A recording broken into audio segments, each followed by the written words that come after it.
Assalamualaikum warahmatullahi wabarakatuh. As the moderator of Group 4, we'll begin the presentation of our group material today entitled Perkembangan Kognitif. Before getting into the material, I will introduce my group members, starting with myself. My name is Hoylila Sahwa Anantasya. The second one is Salsabila Perdana, and the last one is Siti Maria Ulfa. Pengertian kognitif dan menurut para ahli, kognitif adalah segala kegiatan seseorang yang berkaitan dengan proses belajar mengajar dalam memahami sebuah peristiwa dan kemudian menjadi paham karenanya. Disinilah praktek kecerdasan kognitif bekerja dalam memproses sebuah pengetahuan. Secara umum, kognitif berbicara tentang gagasan, ide, dan pemecahan masalah berakar pada kemampuan kognitif seseorang. Tanpa adanya kecerdasan kognitif, mustahil sebuah ilmu pengetahuan dapat dipahami. Sederhananya begini, kognitif itu wajib berperan dalam dunia belajar mengajar. Adapun pengertiannya menurut para ahli adalah sebagai berikut. Teori perkembangan kognitif pertama kali dicetuskan oleh seorang psikolog asal Swiss, yaitu Jean Piaget. Dalam teori perkembangan kognitif yang Piaget cetuskan, ia berpendapat bahwa manusia mampu membangun kemampuan kognitif melalui tindakannya yang termotivasi dari lingkungan. Selain teori kognitif yang dicetuskan oleh Jean Piaget, Lev Vygotsky pun turut mengemukakan teori kognitif yang sifatnya adalah konstruktivis sosial. Meski sama-sama dikemukakan oleh dua ahli psikologis, namun dua teori kognitif ini berbeda. Berikut penjelasannya. Yang pertama, teori perkembangan kognitif Jean Piaget yaitu merupakan teori konstruktivis kognitif yang menjelaskan bahwa anak akan terus berinteraksi dengan lingkungan sekitarnya. Hasil dari interaksi anak tersebut akan menghasilkan suatu hal yang bernama skema atau skemata atau disebut pula sebagai skemal. Skemata atau skema berarti jenis-jenis pengetahuan memiliki fungsi untuk membantu seorang individu melakukan interpretasi serta memahami lingkungan sekitarnya. Sifat utama dari skema ialah bahwa skema akan terus termodifikasi, bergerak, dinamis, berkelanjutan atau tidak dapat berhenti di satu titik saja.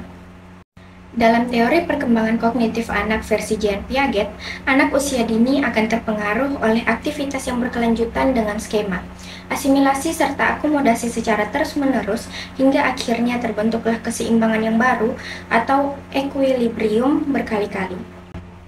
Yang pertama, teori perkembangan kognitif Lev Vygotsky. Vygotsky ialah seorang ahli psikologi dalam perkembangan kognitif anak asal Rusia. Teori Lev Vygotsky mengenai perkembangan kognitif pun telah menjadi pegangan teori perkembangan kognitif hingga sekarang. Dalam teorinya, Lev Vygotsky menekankan pentingnya peranan dari interaksi sosial dalam berbagai tahapan perkembangan kognitif pada anak. Meskipun begitu, anak juga memiliki kemampuan untuk menyusun beragam pengetahuan maupun informasi yang ia dapatkan secara mandiri serta aktif. Fungsi kognitif. Pertama, merasakan dan mengenali. Dengan adanya kecerdasan kognitif, tentunya seseorang dapat melakukan identifikasi terhadap objek, baik di dalam maupun di luar dirinya. Satu contoh, misalnya dapat membedakan antara yang manis dan pahit, putih dan hitam, besar dan kecil, jeruk dan melon, dan masih banyak lagi lainnya. Secara lebih mendalam ke dalam diri, kecerdasan kognitif bekerja secara efektif, mengenali perasaan seseorang. Tentu, kecerdasan kognitif yang mengenali diri seperti ini tidak didapatkan secara serta-merta seperti contoh di atas, karena butuh pemahaman lebih terhadap suatu hal yang terjadi, mengolah nilai, dan membagikannya kepada orang lain. Kedua, kemampuan mengolah bahasa. Ketika merasakan dan mengenali sudah dilakukan, tahap selanjutnya adalah bagaimana mengolah bahasa. Nah, kecerdasan kognitif ini memberikan kemampuan secara otomatis terhadap apa yang dibicarakan. Tentu saja, menyesuaikan konteks pembicaraan dan orang yang diajak berbicara. Kemampuan mengolah bahasa yang didapatkan dari pengenalan lebih jauh dapat menghindarkan dari keburukan, berupa ucapan baik dan tidak merugikan orang lain, dalam arti menyinggung. Inilah fungsi secara sosial menghormati dan menghargai orang lain. Ketiga, fungsi eksekutif. Selanjutnya, kecerdasan kognitif dapat membantu seseorang merencanakan sesuatu dan melaksanakannya. Kecerdasan kognitif berfungsi merancang ide dan gagasan yang akan dilakukan. Kemampuan merancang, merencanakan, dan melakukan perencanaan biasanya dilakukan oleh guru. Guru merancang ide-ide dan gagasan ilmu pengetahuan yang akan ditransfer kepada muridnya. Kerja kecerdasan kognitif berfungsi secara eksekutor handal dalam perencanaan dan pelaksanaan. Keempat, memori dan daya ingat. Adanya kecerdasan kognitif dalam proses belajar mengajar berfungsi untuk mengikat ilmu pengetahuan. Kecerdasan kognitif yang baik akan membuat daya ingat atau memori menjadi lebih mudah memahami ilmu pengetahuan. Selanjutnya, ilmu pengetahuan itu disimpan dalam otak agar sewaktu-waktu dibutuhkan dapat digunakan secara baik. Sebab, suatu informasi atau ilmu pengetahuan dapat digunakan secara bermanfaat oleh yang mempunyai. Kelima, perhatian. Ketika otak seseorang sudah terisi memori atau daya ingat, akan membuat seseorang perhatian pada suatu ilmu pengetahuan. Perhatian kecil terhadap suatu bidang ilmu merupakan kerja kecerdasan kognitif. Memori informasi atau ilmu pengetahuan dapat mengarahkan seseorang pada hal-hal tertentu. Misalnya saja para lulusan sarjana, baik S1, S2, maupun S3 yang secara otomatis memiliki sensitivitas terhadap bidang ilmu yang dipelajarinya. Mereka akan sensitif terhadap hal-hal di bidang ilmu pengetahuan yang sesuai dengan minat dan perhatiannya. Perkembangan kognitif.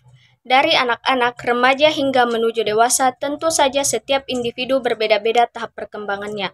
Namun yang perlu digarisbawahi, menurut teori Piaget mengelompokkannya ke dalam 4 tahap perkembangan kognitif. Apa saja tahapan tersebut akan dijelaskan sebagai berikut. Pertama, tahap sensori motorik pada usia 0 sampai dengan 2 tahun. Pada tahap ini, bayi mulai mampu mengembangkan akalnya untuk memahami dunia luar melalui indera sensorik dan kegiatan motoriknya. Adapun ciri-ciri yang bisa kita lihat tingkah lakunya seperti melihat dirinya sendiri sebagai makhluk yang berbeda dengan objek di sekitarnya, mencari rangsangan melalui sinar lampu dan suara, suka memperhatikan sesuatu lebih lama, mengidentifikasi sesuatu dengan memanipulasinya, memperhatikan objek sebagai hal yang tetap lalu ingin merubah tempatnya. Kedua, tahap praoperasional pada usia 2 sampai dengan 7 tahun. Pada tahap ini, anak belum bisa mengoptimalkan kemampuan kognitif tersebut.